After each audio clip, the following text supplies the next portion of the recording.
You're listening to the What is a Woman podcast, hosted by the Catholic Family Podcast. Hello, everyone, and welcome back to the What is a Woman podcast. My name is Holly, and as always, I'm joined here by my mother, Mandy, and we'll begin our episode by saying, Jesus, meek and humble of heart, make our hearts like unto thine. So, welcome back this week.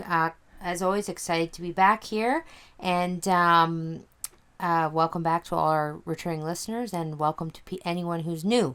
So I did want to, I'm going to take it away this week, right before we jump into things, because I did kind of have a little idea that came to me last week, and I'm actually really excited about this idea. So I was thinking, how did I say I came up with this? Well, you used to have a pen pal. Right, no, but why was I thinking about that? I can't remember why I was thinking about that. Not important. Anyways, so I used to have this pen pal when I was little. There was this, one of the families at our, well, the only other family at our church when we were kids, they had this list of people, Catholics from all over, traditional Sedevacantist Catholics, that were little kids that you could write to them. Like, you go off this list and pick a pen pal. Right. And then you could write to them.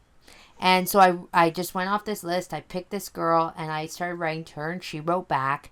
And then she started a little newsletter. Right. And this newsletter wasn't anything fancy. It was like, old school computer printout, very, very basic. Right, but right. I look forward every month. I looked forward to getting that little newsletter. And it would have people's birthdays in it. And it was kind of like a little Catholic hub for kids to get this newsletter. Right. And I was thinking, man, I think we need that for our kids.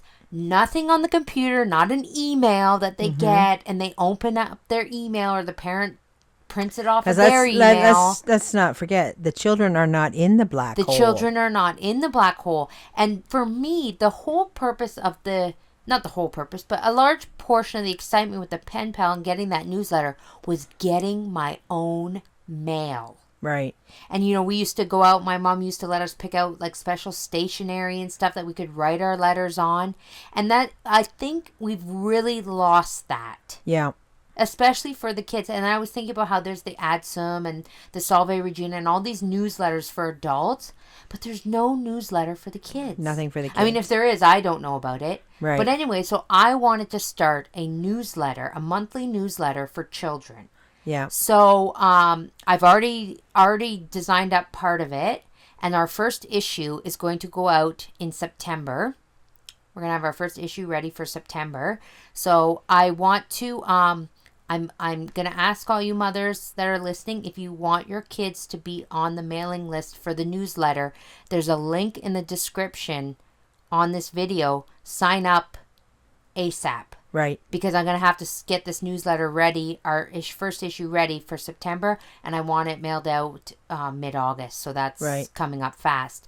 But, and it doesn't, it's not going to cost anything. I've put a little spot there if anybody feels the need to give a donation just to help with mailing costs, postage, and printing costs. You can feel free to do that, but you don't have to. We have a donation spot on our website. It's on there, Mom. Oh, is that what you're talking about? Out. Yeah.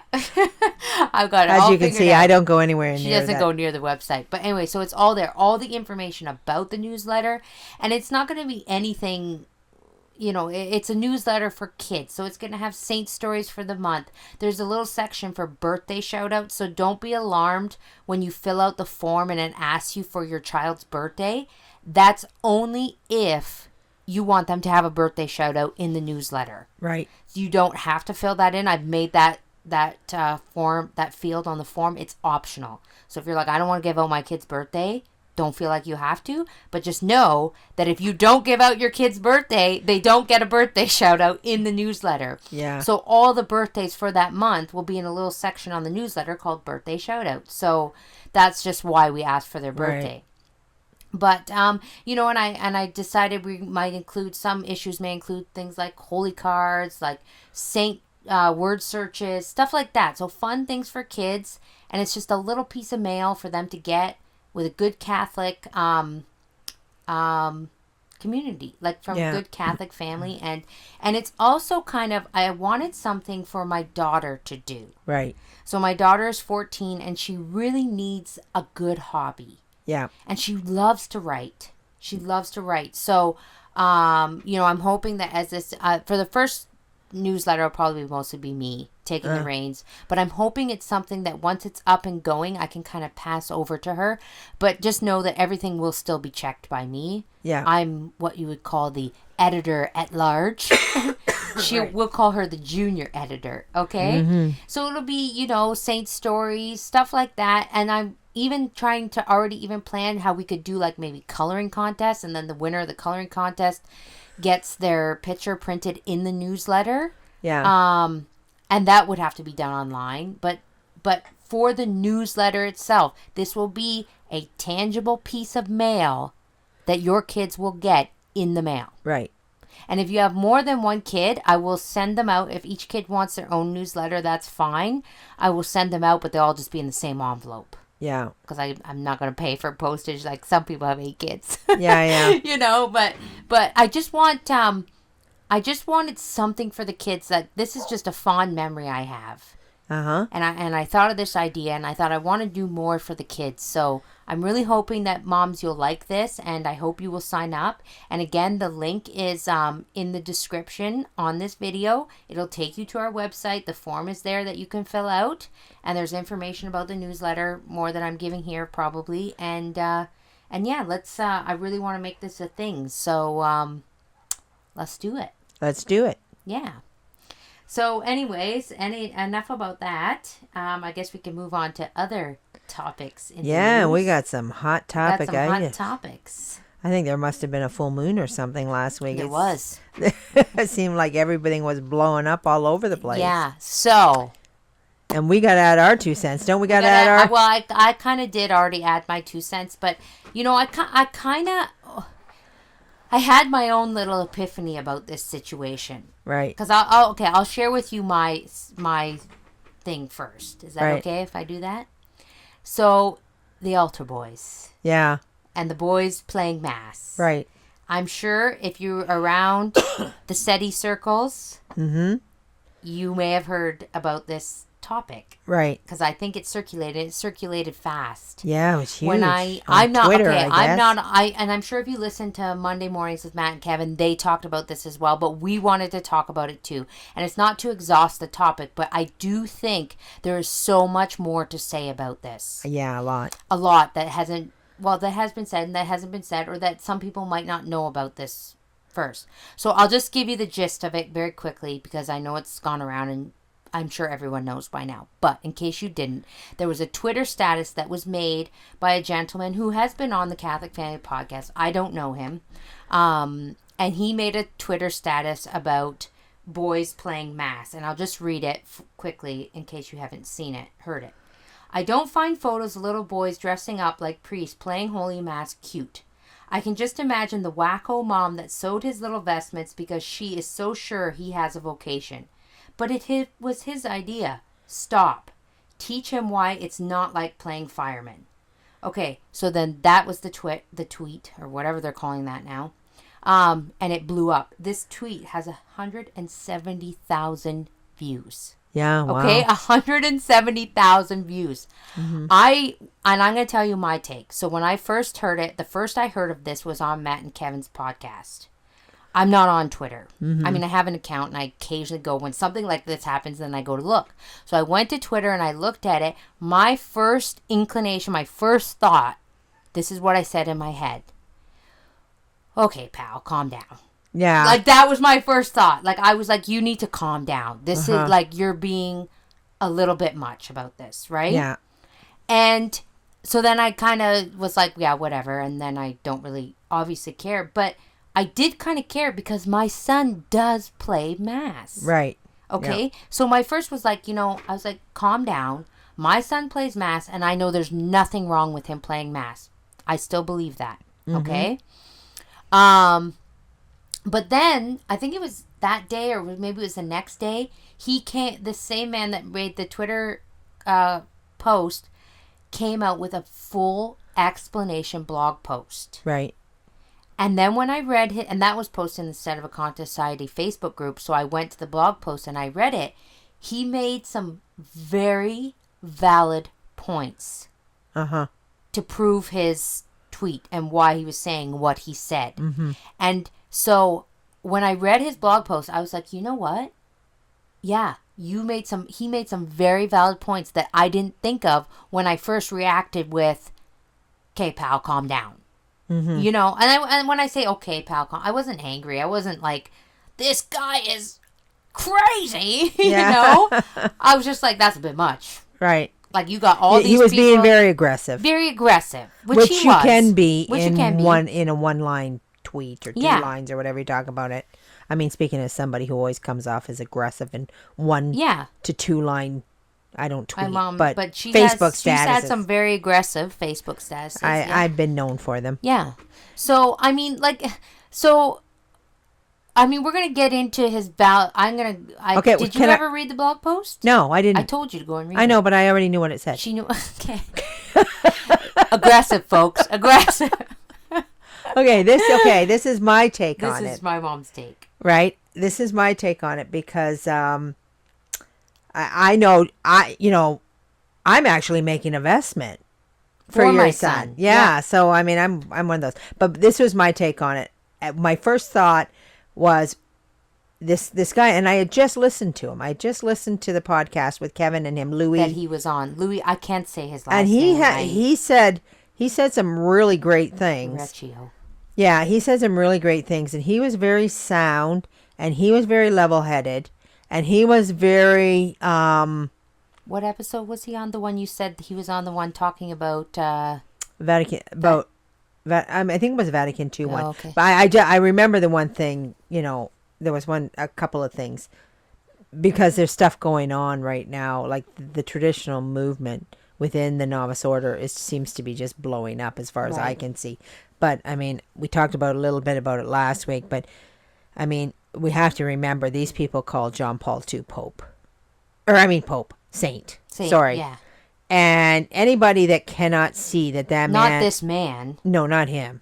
I'm talking about novice order Catholics, right? So there's a disconnect between what is actually Catholic, even though they're going very hard traditional. Yeah. But we're not here to talk about that. We're here to talk about this. So I knew that this was a very sound, rational man that made this tweet. Mm-hmm. Right? And I also knew I thought in my head, there are things that I see and notice from mothers that are involving social media and that. And my first instinct was to go, this is not a little boy playing mass problem. Yeah. This is a mother problem. A mother and the way she treats her children problem. Yeah. Right? So that's what, that was my first thought. And then, and I knew right away because I was putting all the things together in my mind. And after listening to Kevin, I was waiting to see what Kevin would say about this. And he was not calling Louis out for being a crazy guy and that, little boys should be able to play mass and there's nothing wrong with that. He had his own opinions on it too. Mm-hmm. And he was very supportive, I think, of Louis' opinion. Yeah. I'm kind of supportive of Louis' opinion. Well, and you know what? I wasn't at first because I was only looking at the way he said it. Yeah. I and it's not that I disagreed or agreed, but I was just like, you need to calm down. Okay. But then once I read his blog post, I'm like, yeah, I know exactly what you're saying. I get what he's saying. Yes. Because let me just preface by saying, I will tell you, mothers, how my son plays mass. Okay, This is how my son plays mass. It started with, he took a black dress shirt and he took a black skirt of mine and he put the black dress shirt and he flipped the collar up and he put the skirt on to make a cassock. Yeah. Okay. Then from there, I don't want to admit this, but he has Star Wars costume. Yeah. For Kylo Ren, which is a long black thing. Then that became his cassock. And how he plays mass is he plays mass up in his bedroom, completely by himself. Yeah. And alone. Yeah. Or sometimes he randomly walks around the house pretending he's giving a sermon or something, Yeah. Or we have this little play thurible, Yeah. And then we did a school play, and there was a vestment for the school play. There was a priest in the play. Yeah. And then somehow that vestment ended up at our house. Part of me thinks that my son took it. But I also think we ended up with all the costumes. He took it from the Oh, costumes are all at my house. And then he so took he it. did. He took it out of my house. When so. I say took it, I don't mean yeah, because steal it. the costume box. We have a huge costume box. But here. it's this thing that he does very intimately and privately, and his own world of play. Yeah. Okay? And I don't go crazy about it, because personally, yeah, I do believe that my son may have a vocation to the priesthood. Right. He firmly states, and he's 9. Let's remember, he's 9. He's not 4. He's not 5. He's 9. He's had his confirmation. He's had his first communion. He's 9, and he firmly states that he is going to be a priest. Yeah. Okay? So I do believe that the seeds for vocation are there. Yeah. And my mom made a good point, and she's like, you don't draw attention to it. You let it. You just let it go, right? And you let it grow into what it's going to grow into. If you're drawing attention to it. Well, let's be fair. He also thinks he's Spider-Man sometimes. Yes. Right, and you even asked. I think it was Father Craig. You said, "Yeah." But he also thinks he's Spider-Man. So he's not also putting too much. And he does a lot of imaginative play. A lot out in the backyard. You've said that he'll be. And he is by himself a lot. Yes, he there's not a lot of kids for him to play with. I mean, is there if there is a vocation there? And I was told years ago by a priest to don't make a big deal about it. Yeah. Because if you make a big deal about it, you're going to push one way or the other. Right. You have to let God's graces work and God's will come into play. Because let's be real, what do little boys want? They want to please their mothers. Yes. So all children. If you're all going, children.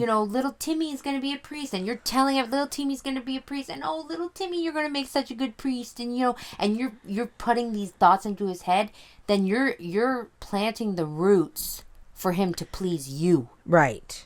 Yes. You know what I mean? Yeah. So let's just. I want to take it back to what Louis was saying. So when you read the blog post that he did, his valid point is not so much about, there were points about the boys playing Mass, and he does have problems with that because of the sacredness of the Mass. Yeah. But to me, his biggest problem is the mothers. Yes. Yeah. So, when you guys were kids... we played Mass. Yeah, but not to the extent your son does. No, not. Your biggest deal at playing, and there'd be girls and... And I had a big red tea cozy, and you might not know what a tea cozy is, but it's a thing that goes over a teapot to keep it warm while it's steeping. Yeah, so this thing is quilted kind of, and it was big and red, and it looked like you could put it on your head for a hat. And you used to take it, and you go, "Okay, Mike, you be the bishop," and you put on Mike's my cousin. We'd walk around and we'd put the tea cozy on his head. He's the bishop, and everybody would start playing. You'd play little. And even a long time, like maybe about 5 years ago, remember how they made both your daughter and your son made a little chapel upstairs, and they made the cat the brother. They said, we still call the cat's a girl too, by the way, but we still call her Brother Kitty. Yeah, because we had a brother at our church, so naturally they needed a brother in their play. Right. And their Mass. So he was, and the cat was just, it was funny because it was upstairs in the store we had, and there wasn't much for them to do all day. So they created this chapel. Yeah. They set up an altar and they would play Mass. And then the cat would always just lay there. Right. Yeah. In their church. But it was just. So they would just go, brother's here. There's brother. He's over there. It was just to give somebody, a thing. A role. A role in their little playtime. And we have one of the cutest pictures. Yes. And you know what? I'm gonna put it up on the screen. So I'm gonna put it up on the screen, and it is my sisters and another a little girl that they used to play with, playing convent. Orphanage. Orphanage. Sorry, I knew it was either convent or orphanage. They would play. They would dress up as nuns. Yeah.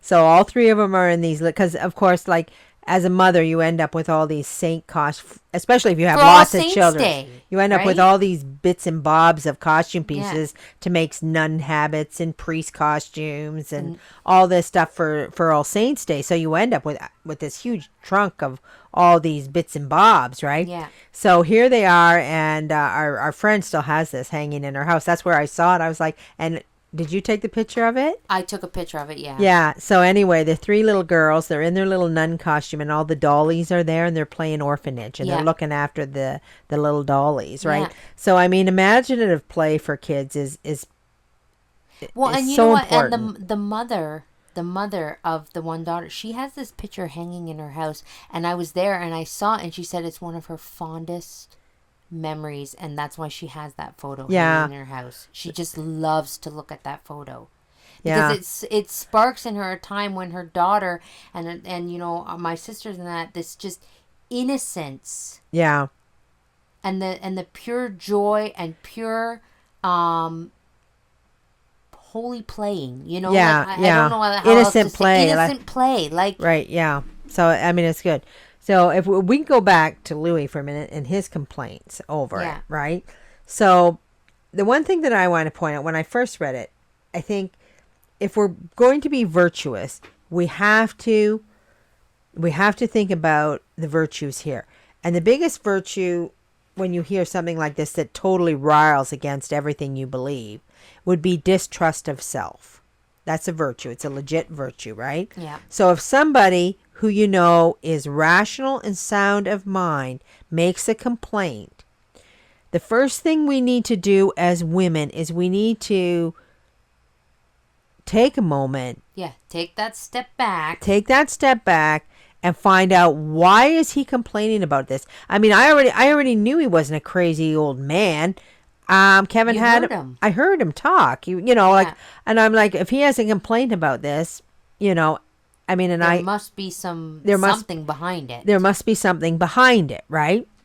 And even Kevin, I was waiting to hear what Kevin had to say, and Kevin got behind it a little bit. Like, I mean, Yeah. obviously, I don't think that he would care if children are playing mass, you know.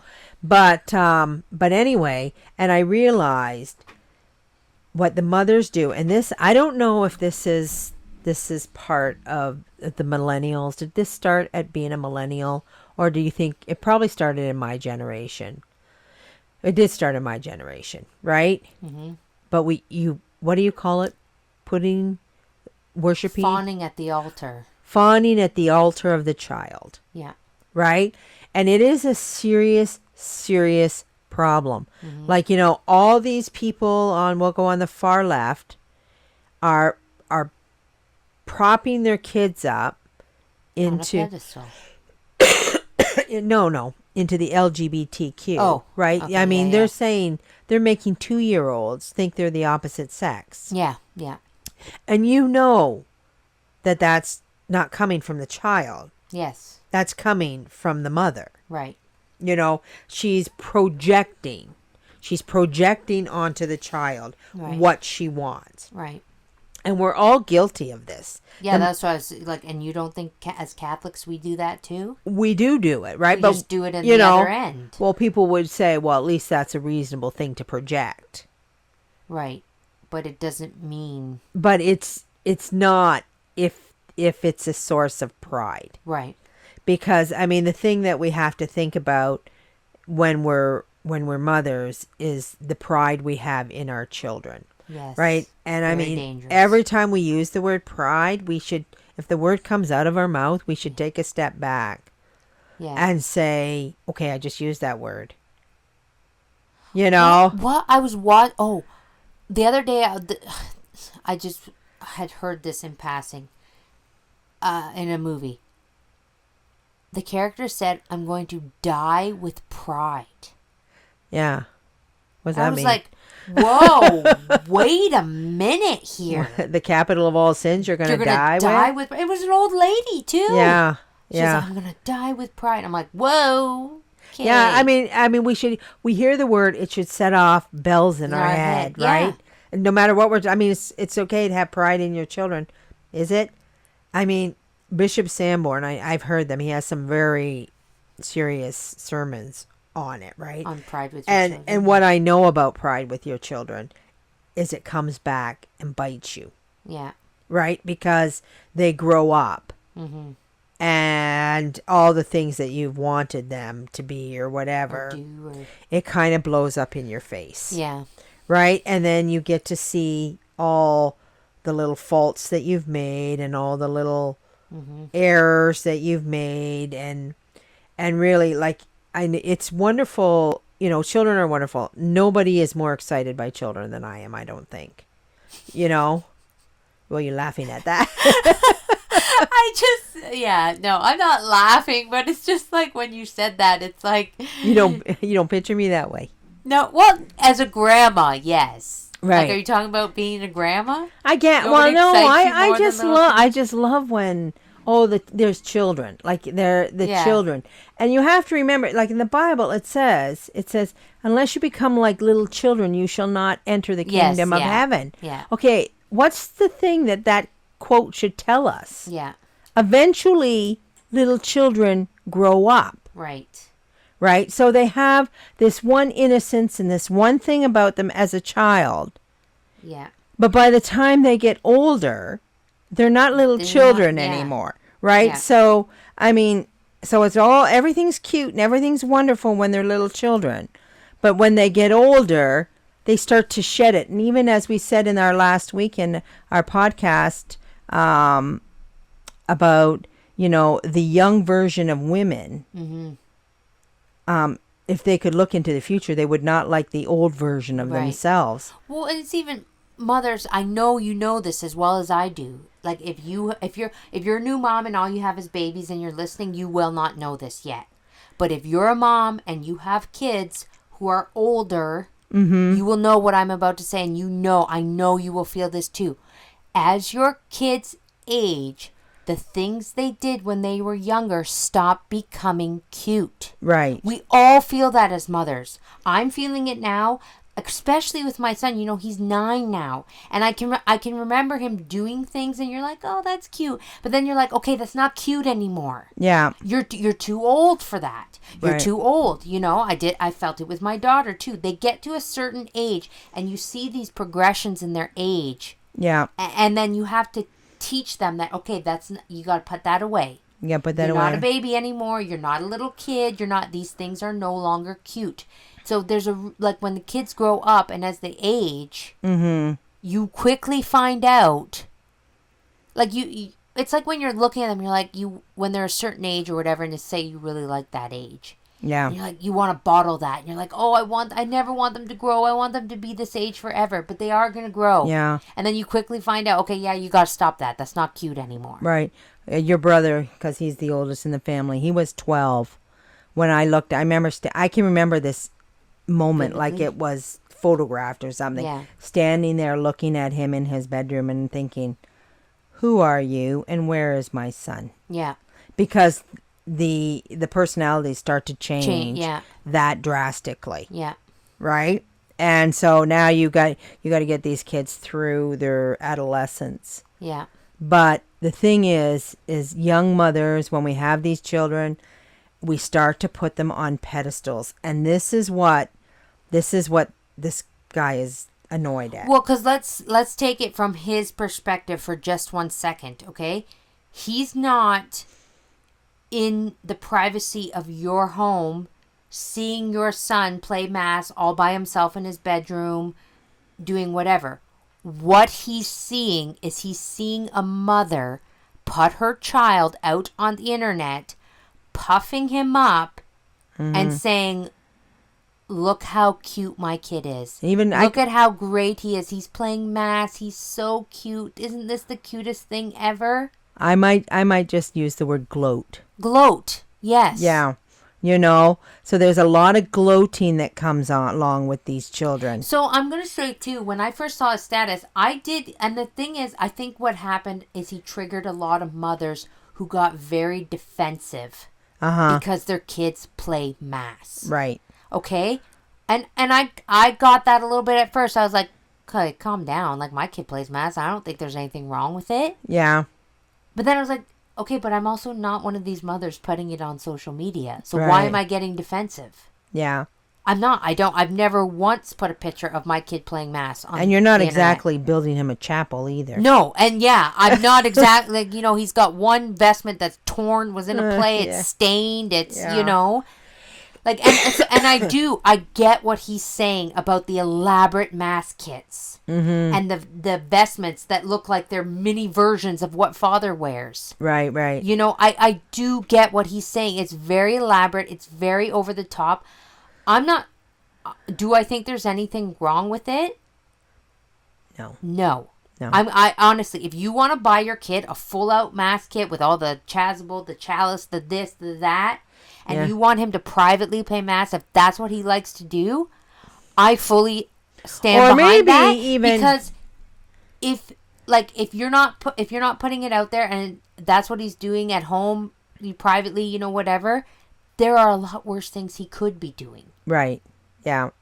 But you got to not idolize that. You gotta not idolize it. Like, that's why I just let my son go in his room and whatever, you play mass. When when they're upstairs making the cat Brother Kitty. Yeah, I didn't make a big to-do out of it. I I wasn't like, oh, hello, Brother Kitty. How are you doing today? Are you carrying the bells for mass? Yeah, no. You don't turn it into something like, and that's what he said in his blog post. He made, I can't remember his exact words that he used, but he's like, so when he called this hypothetical kid Father Bobby. Yeah. In his blog post, he said, so when Father Bobby lifts up the host or whatever part of the mass he was referring to, I can't remember the exact part, he goes, does everybody all bow down in the living room and say, this is the Lord thy God, or whatever, Yeah. And he's right about that. Like, if you're turning, I think he's fully right about that. Yeah. If you're turning this mass playtime into a spectacle for the whole family, Yeah. wrong. Yeah. I'm sorry that is and I'm sorry if you do that, but Yeah. I stand with this guy. That is wrong. I believe that is wrong. I don't think that you should have moms and dads and siblings all involved and praising Father Bobby and acting like Father Bobby is the priest, because he's not. Is the center of the family. I mean, because think about it this way. If your kid plays Iron Man, Yeah. you go out in the backyard and put a rock on yourself and say, Iron Man, lift the rock off me. Yeah. Like, you know what I mean? Yeah. No, you don't get involved. No, well, you do. I'm going to tell you a place where you do get involved, where Where? this is very, very similar. Minor sports. Oh, okay. Right now, I don't know. You guys aren't Canadian. I know wrestling's a big thing in the States. The rest. Is it? Yeah, I Like remember. high school wrestling? Yeah, I don't know. I don't know. But in Canada, minor hockey is huge. Yeah, but how do you Huge. get involved in that? Your grandfather thought the parents should not be allowed at the hockey arena. Oh, you mean just like from the standpoint where they put the kid on the Yeah, they're pedestal. waiting for the Yeah. next Wayne Gretzky. Right. Right. So And there are they're very few Wayne Gretzky's out there. Let me and so say. what they're doing is the minor sports. I mean, in hockey in particular, because that's the big sport we have here. It becomes life. It becomes life, right? Yeah. It becomes your life, and that this child and everybody bows down at the altar of the next great one. That's what we call Wayne Gretzky. In case you didn't know that. I'm sure they know who Wayne. He's big in the States too. Whatever. He's old now. Yeah. But anyway, and there it's such child worship.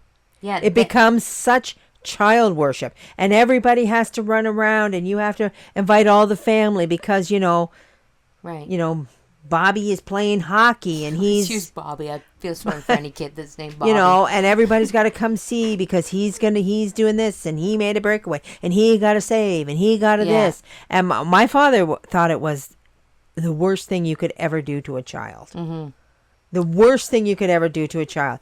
He said parents shouldn't be involved in child play. Right. Right. And so when we take this, that's very secular, the minor hockey or the minor sports. We'll say maybe in the States it's more football or something like Right. that.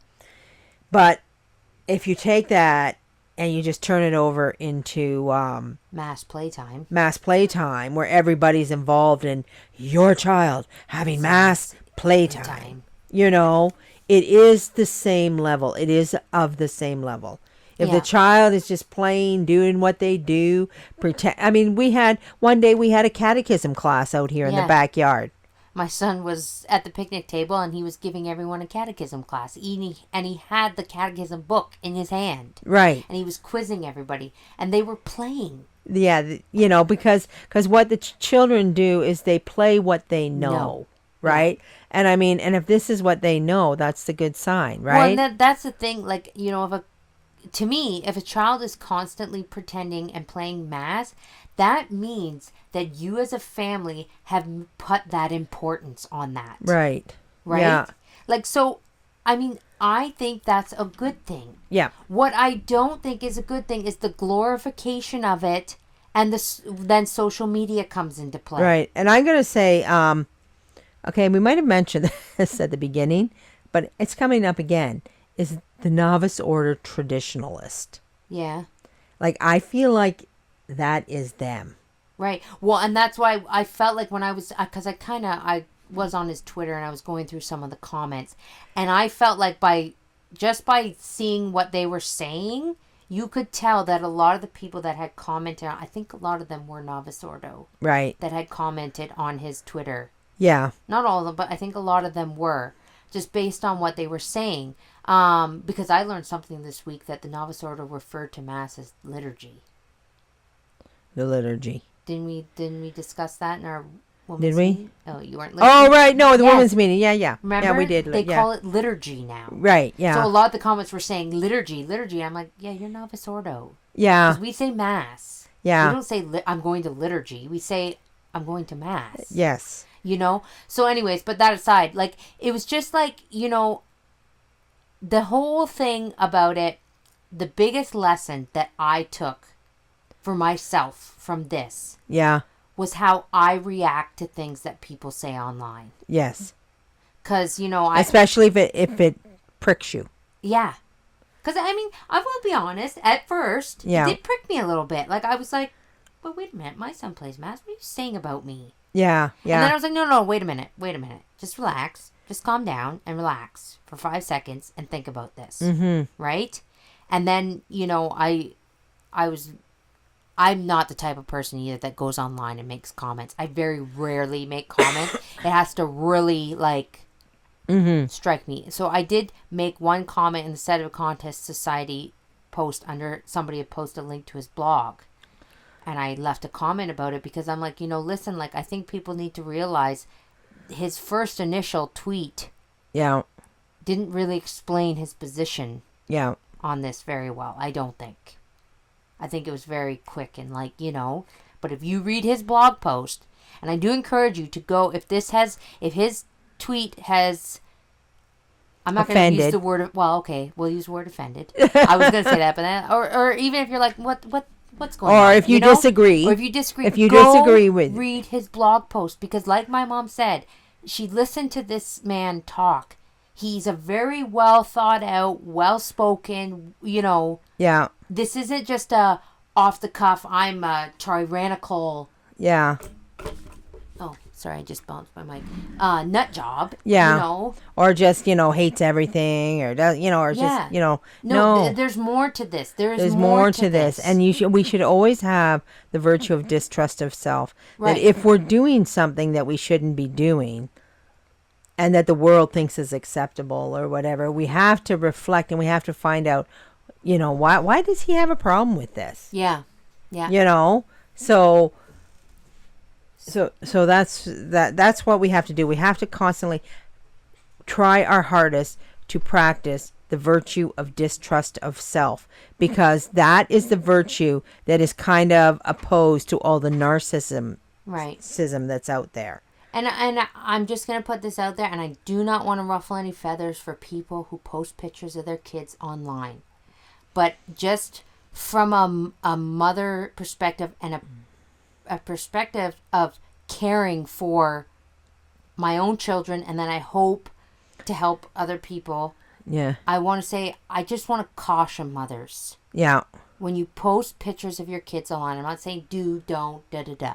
Mm-hmm. Just think about it for a second. The world that we are coming into and the world of AI.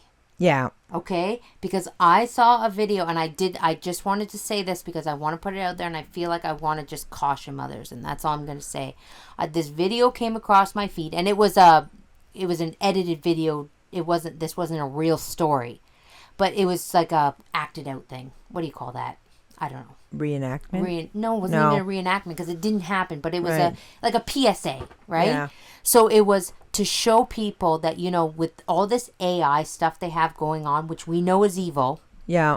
they took somebody's a photo of somebody's daughter, and they AI'd her. I don't even know the right term for it, to an adult, and then they made her do things, and then so it was the daughter speaking to the parents as an adult in this AI form. Yeah. And she was like, this is what they can do with my picture. So please, mom and dad, respect my privacy online and do not post pictures of me. Yeah. Because somebody can take my picture and this is what they can do with it. Mm-hmm.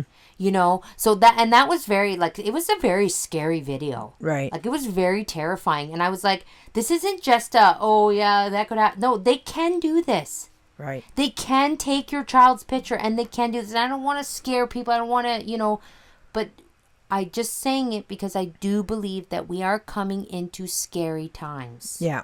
I do believe that. And also too, like, I mean, when we post stuff, we have to say, I mean, because as a mom, we get very caught up in how cute it is. Oh, they're so cute. They're so adorable. Right. Right. So the child is an extension of the mother. Well, and that's what I'm just cautioning, and this is not pointed at anybody, but it's just, when you post pictures of your kid, I want you, well, and I'm saying this for myself, because I do it too. Yeah, you're going to go delete a lot. I'm going to go delete all of the pictures of my kids online, because I think to myself, am I feeding my own narcissism? Yeah. Because when you stop and think about it, Mm-hmm. and I'm saying this for myself, because I need the courage to go and delete those pictures. Right. Who really needs to see pictures of my kids? Yeah. Let that sink. Who really needs to see pictures of my kids? If it's for Grandma Dottie in the nursing home, take your kids to Grandma Dottie in the nursing home. If Grandma lives far away, get Grandma's email. Yeah. Or maybe she doesn't have email, but if Grandma's Dottie is looking at your kids' pictures on Facebook, Yeah. there's got to be another form. There's got to be another way for her to see pictures. Well, because I'm just saying that because that's the excuse I hear, and that's the excuse I used myself. Well, relative so and so over here and da da da, they need to see pictures of. Well, your sister, she has a private Instagram account. Yeah. That she posts all the pictures of her children on, but Yeah. she has relatives in Europe, In Czech, yeah. and so it's mostly for them, Right. so that she can send all the stuff to them. Right. I think she's very, very picky about Yeah, she's very picky and like about who she allows to be on that account. Yeah. Like, she doesn't just add people just for the Yeah, sake so of that's why I'm saying, like, there's obviously exceptions. Like, I'm not saying, like, no more pictures of kids on the internet, everybody. Like, please just take this for what it's worth. Coming from me as somebody who saw something very terrifying. But I just, as a whole, I see a lot of pictures floating around. Yeah. On like, let's be real, mothers, we've all done the Facebook creep. Yeah. Oh. If you haven't, then you might be a saint. Yeah. No, I've looked at people, and I mean, you go down rabbit holes, right? The black hole, the rabbit hole. You go down it, and all of a sudden you're looking at all these people, and you're just like, wonder what they think if they knew here I am looking at all their pictures. Yeah. I'm just some random nobody, but it just, you start looking at this. I mean, that is actually why people hide their friends. Yeah. So people can't do that. Yeah. People can't find people their, through people's friends. Yeah. List. I'm just saying. There's a lot of creepy about social media. A lot of and creepy. I think we need to, and myself included, I've really taken, because I have an old account and I got to go through it because I shared a lot. And a lot of it was from when I was away from the faith. Yeah. And everything I shared, I'm going to be honest with you, everything I shared was to feed my narcissism. Yes. Was to say, look at me, look at my kid, look at this, I'm so cute, she's so cute. were so wonderful. Yeah. That's all it was. It was all about showing the world how great I was. Mm-hmm. And that's the only reason why I was doing it. Yeah. The only reason. Yeah. You know? So it's just a cautionary thing that if we're really striving for sainthood and we're really striving to be virtuous, because that's what I am doing, and I want to protect my kids, you know. The other thing too, because I was a big status maker, like, you know, I'd make these Yes. blast them statuses out Yeah. of the wall, you know, but quite a long time ago, I realized I'm going on here and I'm making this status, and then I would say, "Are you talking about yourself?" Yeah. I think you're talking about yourself. So the minute I think that I'm talking about myself, then I undo the whole thing. No, you're Yeah. just talking about yourself. Just stop talking about yourself. Yeah. You know, and our children are an extension of that. Yeah. Right? So we have to we've been born and bred, if we remember back to what is a woman right from the beginning, we've been born not just to be feminists, but we've been born to be narcissists. Yeah. And that we are. And that we are. So if we're going to undo all this. Well, and you know what? That's the other thing I want to say about these little boys playing mass. Like, people clapped back at this guy. I hate saying that expression, but I don't know what else to say. You know, about this.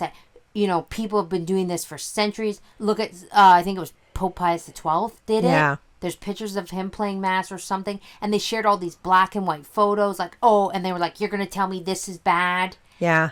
Okay.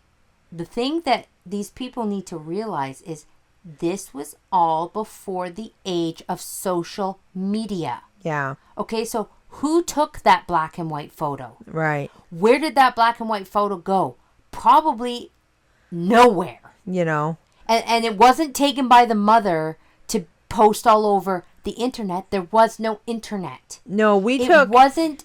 Yeah, like, speaking so as somebody. I think his whole problem is another part of his problem is the blasting it all over social media. It is It is a form of It's a form of narcissism. Yeah, because the thing is like when I think about back in the day when we used to take photos, when we used to put them in a photo album, and you know, we used to cost a lot of money to take that roll of film and get it developed. Yeah. We were taking them for our own specific memories. Right? Yeah. So, it you know, wasn't for other people. It wasn't for other people. So you would take this and you would develop it and you would put it in your photo album. Maybe the odd person you'd give your photo album to look at. But it wasn't like 5,000 people, random nobodies. Millions. You know, people who, you know, oh, I went to school with, or, you know, or not even that. Oh, the sister of somebody I went to school with. Or, you know, because people have gone down these holes and they're creeping you. Yeah. You know, so, I mean. Well, then you know what's funny? You say that about the film. The kids were watching a movie the other day, and there was a little girl taking pictures, and she had a camera. Yeah. And the guy was like, I'll buy that camera off you, or whatever. And then she gives him the camera, and he opens it up, and there's no film in the back. Yeah. And he's like, because she was just pretending, right? He's like, where's the film? And my son looked over me and goes, what's film? Yeah. And I'm like, oh, they don't know. They and don't like, know. So I had to tell him, when you used to take pictures back in the day, you had to have film. Yeah. They had no idea what film was. No idea. That's funny. Isn't that funny? Right. Yeah. But anyway, so yeah, so that's another consideration to consider when people take these. I just thought that very funny. Like, when and you see people do it all the time. They take stuff from the past and they use it to support their argument. Yeah. And it's not applicable because it's not the same thing. It's not the same thing. It is not the same and thing really, at all. I mean, if we were to decide, well, I've dissected. And as soon as I said that, even without reading the blog, and I said, his problem is not with the little boys. His problem is with the mothers. Yeah. Right? Yeah. That's who he has the problem with. Mm-hmm. And so. I mean, he did. I don't want to speak for him because he did have other points in there about them even playing mass, and he thinks that mass is sacred and that you shouldn't touch that.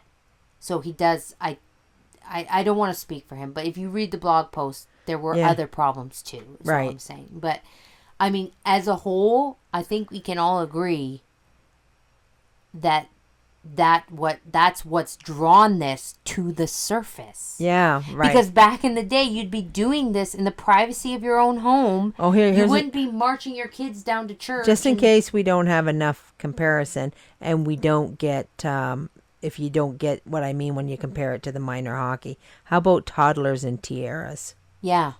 Right? Yeah, Who's the toddler and the tiaras about? Yeah. Is it about the toddler or is it about the mother? Is it about the mother? I mean, because that's the other thing we tend to do with our kids is we tend to project our past onto them and want them to do everything that we couldn't do. Right. Right? So here you've been given this little mini me. Yeah. And you're like, oh, now my child can fulfill my dream of being a champion horseback rider. Yeah. I never got to be a horseback rider. Yeah. So then you sign your kid up for horseback riding lessons. I mean, and I'm just using that no, as but an also example. to be fair, that's where horseback riders come from. What? Well, parents that do that. You know, they like. You know what I'm saying? Like, well, I actually use that as an example because I drew it from my own life. I loved. I had this friend who had a horse. And when we were kids, and I would go over to her house, and all I wanted to do was ride her horse. Yeah. That's all I wanted to do, and she never wanted to ride the horse. I'm like, let's ride the horse. Nah, I don't want to ride the horse. Like, come on, you have this horse, you don't want to ride it? I want to ride the horse. Let's go. You know, and then I was like, man, I wish I would have taken horseback riding. Yeah, lessons. I know, but your problem was you had a mother who didn't care about horses. Right. Right? But what I'm saying is, so then when my daughter was like, I was like, she should be interested in horses. Yeah. I'm going to get Ava interested in horses. She should be a horseback rider. I never followed through with it. Yeah. Because, it's too expensive. But, and I kind of stopped myself because I was like, okay, that was your thing. Like, Yeah. you know, and she was interested in them for a bit, but that's because she also had friends that had horses. But it came to a stop because I was like, most it's people. not her thing. I picked up on it that it really wasn't her thing. I don't think it was your thing either. It was just a dream. I wanted it to be. But I mean, most people are born into their situation. Yes. Yes. Right? Like, so if your parents are horse farmers, you know, you're gonna have all the opportunity. You know, like, what's her name? Princess Anne became an Olympian horse rider. Right. Why? Because they were into horses. You know, her mother was into horses. Yeah. You know? So I mean, this is how this happens. That's how that works. But anyway, so yeah, so ladies, that's our little take on the whole altar. I was gonna say altar boy. Yeah, I did call it altar boy at the beginning, didn't I? Yeah, but anyways, it's playing priest. Playing priest. Right. And I do want to point out that there were a lot of good comments made about, and I do agree with this, that if your son does show that want and that initiative to want to play mass at home, foster that into being an altar boy. Yeah. Get that child on the altar. Right. Forget about, videotaping it. Yeah. Get that child on the altar. Make sure he can serve God. Yes. As an altar boy. For legit. Real. For real. For legit. Yeah. And I mean, because that is what I did with my son. Yeah. He's been playing mass long before he was an altar boy. But right. the minute I was like, okay, you're old enough, lessons at the church. Yeah. You're going to the church, you're having lessons, you're learning your Latin, you're doing all this. He hasn't learned his Latin fully yet, but he goes. For a while there, he was going every week for one-on-one lessons with the seminarian that's at our church to learn to be an altar boy. Because you have to channel it into and redirect that play into something that's real. Right. It has to be real. We have to, because they're not going to play pretend forever. Right. So you... And they eventually grow up. And they eventually stop being children. I've never met an 18-year-old playing mass before. So. Exactly. And if you have, there's something weird about that. Okay. So anyways, what St. Paul say? When I became a man, I put away the things of a child. Yeah. Right? I don't even know if we have time to get into our book. What are we at? We're at like 53 minutes. Wow. Holy smokes. We talked all this time on that? I kind of knew we were going to. Wow. We can really talk. That's all I have to say. Well, we should talk just a little bit about it. The book. Okay, go just for it. Just a little bit, because we just started. We finished chapter 11 last week, and now we're on to chapter 12, which is called what? the marks of the spirit of the world. Okay. So chapter 12 is really, really good because it's going to tell us how to get out, how not to be part of the world. Oh, right. So now we've learned how This is evil actually- the world is, and now we need to know how to get out of Yeah, it. why don't you, can you just read the first one? We'll just Sure. do the very We'll first just one. do the very first little point here that my mom... Okay, so chapter 12, for mission and duties of women, marks of the spirit of the world. Quote, to fortify herself against the dangers of the world, a woman is not obliged to shut herself up in solitude or to retire to a monastery. All women are bound by the Christian law not to be actuated by the spirit of the world, but the greater number are called to a secular life and work out their salvation amidst the dangers which it presents. End quote. Right? So their biggest thing about getting out of the world is to literally get out of the world. But it's saying you can't shut yourself away. away. You can't shut yourself away. Like, this is the very first thing the book tells us, and that the majority of women are called to a secular life. Yeah. They are called to live amongst the world. I mean, and the numbers in the convent show that. Yeah. Like, how many nuns are there versus how many mothers there are. Right. You right. know, it's the greater majority go for the calling of motherhood. Yeah. It actually, in the Catholic Girls Guide, it says did we talk about it? Well, we'll talk about it again in case. That the vocations of woman are divided into thirds. Mm-hmm.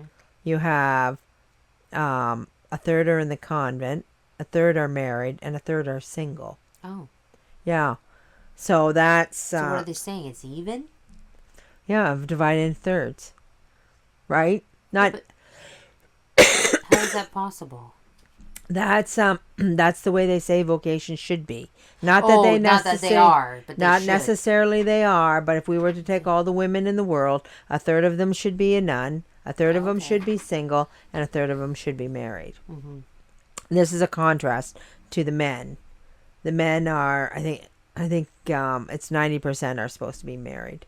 Oh, really? Like, it's really high, something like that. And then the other percentage is divided not into single and priesthood. No. Oh. Into a priestly vocation, or like a religious vocation, like a brother. Oh, or, okay. They like, don't lump them all as they brother, priest. don't. In the Catholic Men's Guide, men don't get the option to be single. It's like, they don't, because they should. There's no purpose for them. Women, single women, have a purpose, which we read. Yes. Earlier. They have a big purpose to serve the world. So, and we went through that at the beginning of the book. Yeah. But it did say, the majority are called to a secular life. Right. Right. So, and to live the secular life, we cannot hide ourselves away. So I think we should leave it here, and then maybe come back next week and let's find out, ladies, what we got to do. How to live in a world that we can't hide ourselves away from, but not be of the world. Right. So now we're getting into the meat and potatoes. Right. As I like to call it. Yeah. So hopefully we can. I mean, because I'm going to say that's probably the biggest problem everybody has. I got to live in this world, but not of it. Like, how do I... Explain to me how I do that, please. Explain to me how I do that. It's very, very hard. We know. I constantly fail at that. Yeah. Constantly. You constantly... I'm reading this book on St. Rita right now, and, she... When her husband died and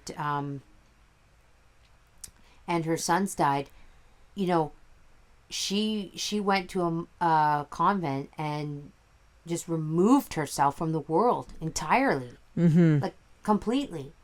I mean, I'm not saying that her life was easy. Right. Like, from what I'm reading, the sacrifices and the stuff she gave up and everything she did, I could never do. Like, sticking her hand in a burning flame when she has a bad thought. And then, wow. And throwing herself out in the snow till the bad thought passes. Like, things like that. Sleeping on a rock-hard bench with a rock for a pillow. Mm-hmm. Like, she gave up everything. Everything. Mm-hmm. And it's like, and then I read that and I'm like, I can't give up my Tim Hortons tea in the morning. Yeah. You know what I mean? Right. No, I know. It really puts it into perspective that she she secluded herself from the world, yet she still gave up everything. Right. Even in the convent, she gave up everything. Yeah. You know? Yeah, Saint Teresa did the same. She had a threefold martyrdom. Yeah. And But wasn't martyred. But wasn't martyred. Right. So, yeah. Or that was the other thing I read is she would go and she would scourge herself. Yeah. And the other thing that's important to remember too is we know, and I mean I believe this, that we are living in the latter days. How long the latter days take, I don't know. And we know that the saints of the latter days will be the greatest saints of all. Yeah. So we have to, we have to kind of, well, I always try to wrap my head around this. Like, how can this be greater than like, how Saint can I Rita? Outshine Saint Rita? And I'm not me personally. I didn't mean that. Yeah, but that's a great how saint. How is somebody going to outshine? How is somebody Saint Rita? How are people going to do that? And I mean, one of the things that I say, this is what I say, is that we are so twisted. We are so twisted. Which we are, yeah.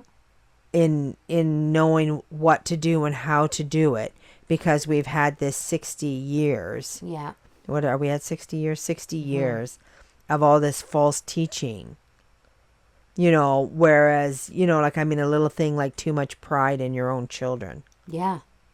And the world perceives that as totally okay and fine. Yeah. Like we have to undo. We have to undo all those false things. And so, I mean, ladies, if we can take away one thing from this podcast today, is the virtue of distrust of self. I don't know it all. I don't know it all. Somebody may have a point. I may be twisted somewhere along the line in my thinking. Yeah. Because of new age, modernistic things that I was raised with. Yeah. Right? So I think that is kind of the thought for distrust of self. The virtue of the day this week. Yeah. Virtue of the week. Distrust of self. Yeah, that's a good one. So, we also have another saying here. Check yourself before you wreck yourself. That's a distrust of self right there.